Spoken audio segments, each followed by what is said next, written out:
In this video, I'm going to demonstrate how to use volume VOPs to manipulate height fields. The almighty volume VOP is a very powerful tool for height fields, as you can see in this video. I've been looking forward to doing this video for some time. The past 4 videos I did was all to build up to this one. I needed to cover some basics in case some of you weren't familiar with height fields or Houdini's volumes. So I made some beginner videos and hopefully no one gets lost. If you need a refresher, please check out those videos, links in the description. When you first put down the height field node, it looks like a geometry plane. But if you look deeper into the height field node, you'll notice it's actually a volume. You'll see that it creates a height volume and a mask volume. So height fields are all about volumes. Okay, we have our height field here. By applying noise to it, it displaces the geometry. Now I want to demonstrate that I can do the same thing using a volume VOP.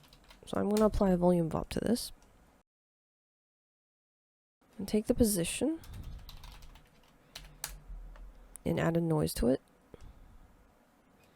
Feed it into the density.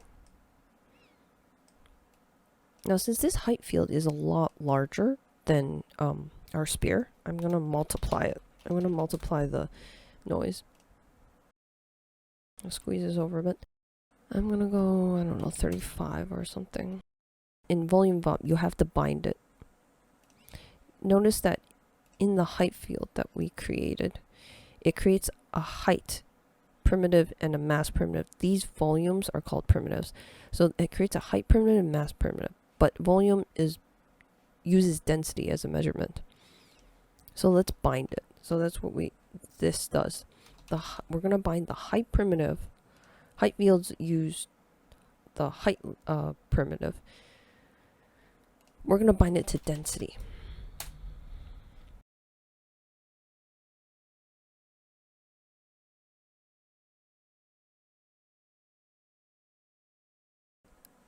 So we're starting to see some displacement using the volume VOP. I'm going to lower this a bit. It's a little less intense. Using the volume VOP, it gives you a lot of power to customize the height fields, and you can really push what you can do with height field to a whole new level. By understanding the fact that height field is actually a volume, you can use the volume VOP to push the height field even further. Of course, you can still use this noise, but look what happens if I connect this. Let me exaggerate this one first. Okay, this noise, let me make it a little... Oh, sorry, this is overriding the noise.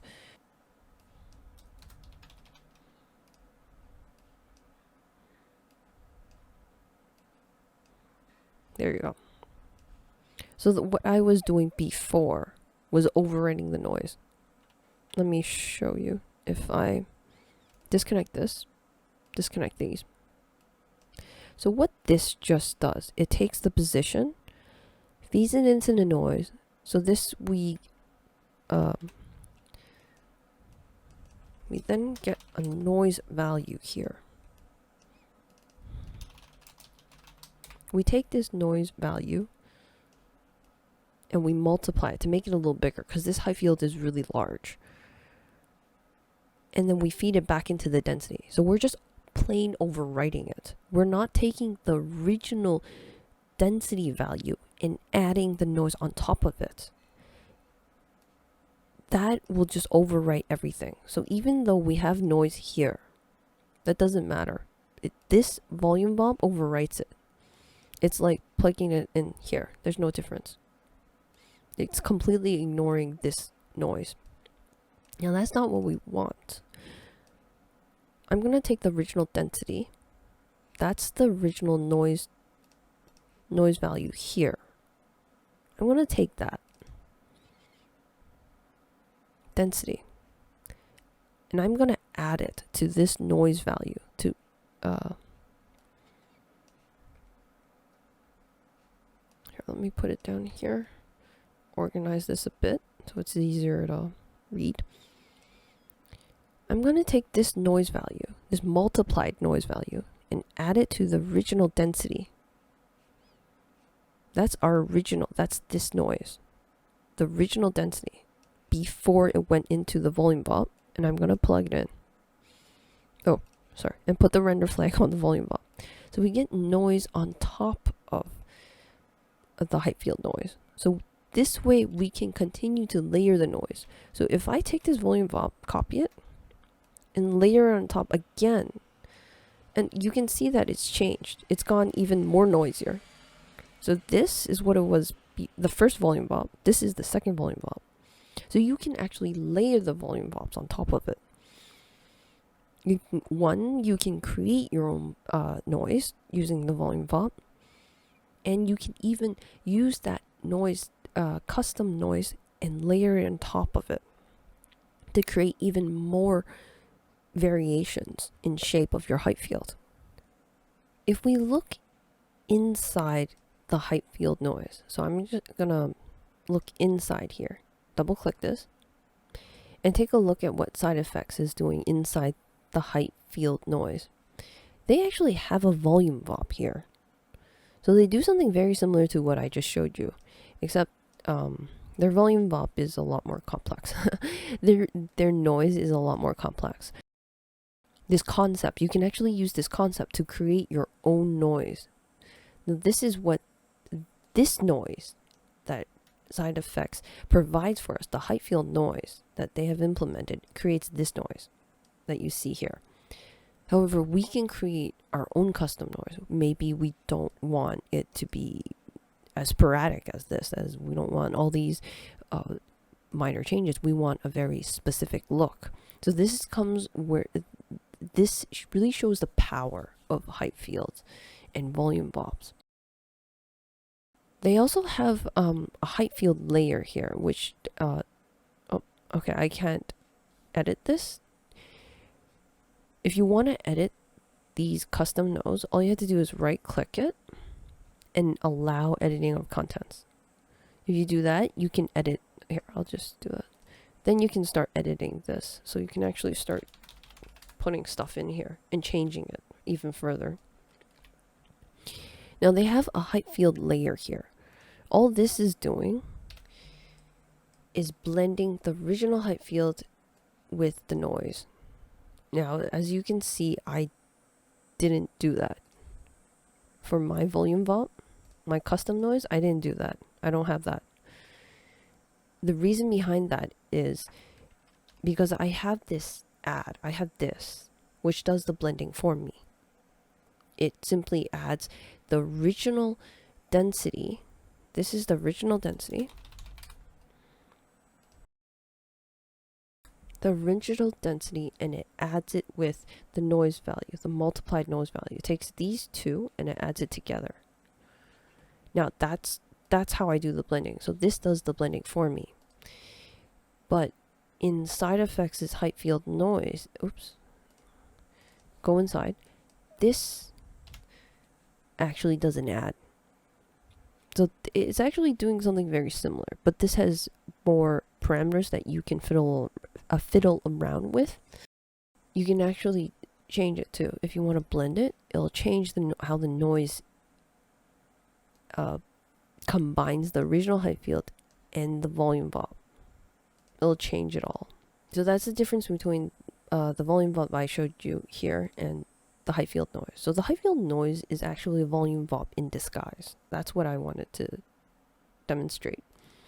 And also this volume VOP, if we don't, if we look carefully, if we go inside this volume VOP, I don't believe they're using the original points.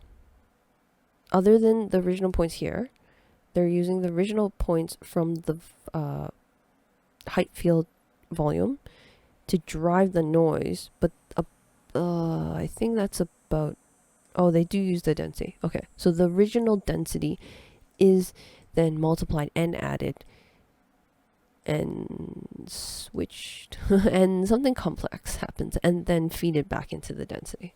Okay, so they do have that. So this volume, the volume VOP inside the height field, sidefx's height field noise is a lot more complex.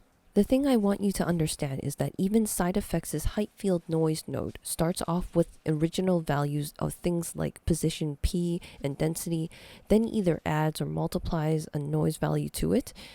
The result is then fed back into the density output. Using this concept, you can create an infinite possible ways of displacing the height fields. Over here. This is like on a more complexity level. This is a very simple one. I just wanted to show you some core concepts. So if you really wanted to create your own noise, you can go about this approach. I'm gonna apply this volume VOP with the custom made noise that I have here onto a height field, just to demonstrate to you how it works. So this is a height field I created, and I'm going to be reusing this. This is used in a previous tutorial that I did on height field for beginners. So I'm going to paste in that volume VOP I had. So I'm going to attach it here. Now this is right after the second erosion and right before I convert it into a height field, and right before I apply the height field conversion node, which converts it to a polygon. So this polygon converts it in the terrain into a polygon. So it's too late to put the volume VOP after this. We have to still be in the height field world. It still has to be a volume, because height fields are volumes, and we're applying a volume VOP. So it still has to be in the height field volume world context. It has to be in the volume context. So let's see what this looks like right off the bat. So these are the exact same volume VOP node I had before. Let's turn down this noise multiplier because it's way too strong. Let's try something like 10. Okay, and then let's change a few parameters inside the noise.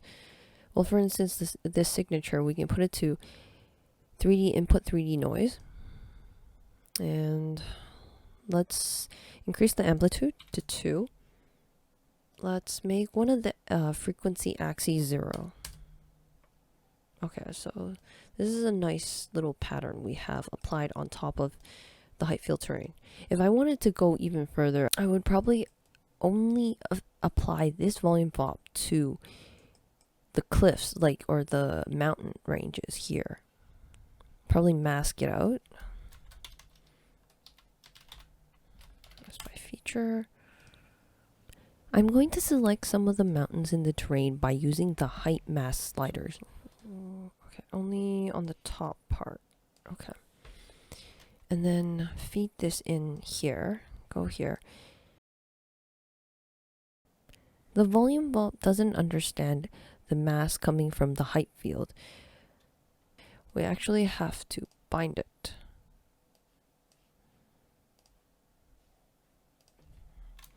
Let's go mask.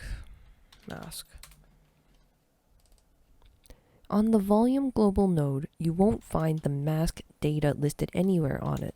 So in order to import the mask data into this context, we'll use a bind node inside the volume VOP.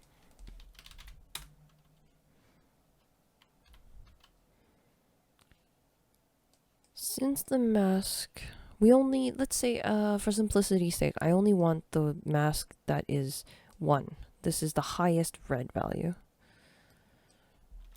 So I'm going to multiply it.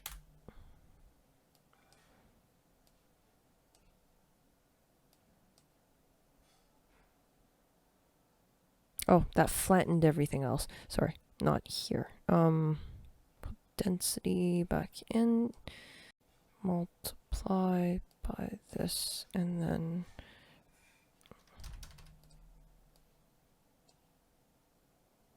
okay, so that's a bit better. So now it's let's clear the mask for a better look at it. Okay, so that's what it looks like. So this this custom made noise pattern we have going here is only being applied on the mountains, which we made a mask for over here. So we selected the areas over here that we only wanted to apply this volume VOP, which is our custom made noise to. And then this is just to clear it so we have a better look at it. Now let's go back in here. Now this mask, it's either red or it's nothing. So it's 0 to 1. For simplicity's sake, I'm only using the darkest red spots, which is which has a value of 1. Anything else is 0. So anything multiplied by 0 is 0. I multiply that with the noise. Now this is the noise that we created. This noise is the displacement that displaces the height field, that gives it that randomness, that noise pattern that we're looking for. Otherwise, it just takes the density and it feeds it right back in. If we do not add this noise here, if we don't add this noise to the original density, it would just be density comes in here and density goes out there, which is no change. So when we multiply the mask, say the mask is 0 at this point, we're right here and the mask is 0. So we take 0 and we multiply it by our noise, which is 0. So there's no change. And we add that to the original density. So 0 added to density is just the original density, goes back up. If, however, there is masking, there is masking areas, the actual deep red spots, it would be 1. So we multiply 1 to the noise that we created, to our displacement noise here. And then we add it to the original density here, and then out goes the density, and thus we have noise on these mountains. I hope you enjoyed this video. I really wanted you to see the power that volume VOPs bring into height fields. You can use simple noises or complex mathematical formulas to manipulate height fields. There really is no limit. And on the plus side, all calculations inside VOP nodes are done in parallel, so everything is very fast. As long as your computer is capable of handling multi-threading, you are taking advantage of the VOP nodes. Thank you for watching and sticking to the end.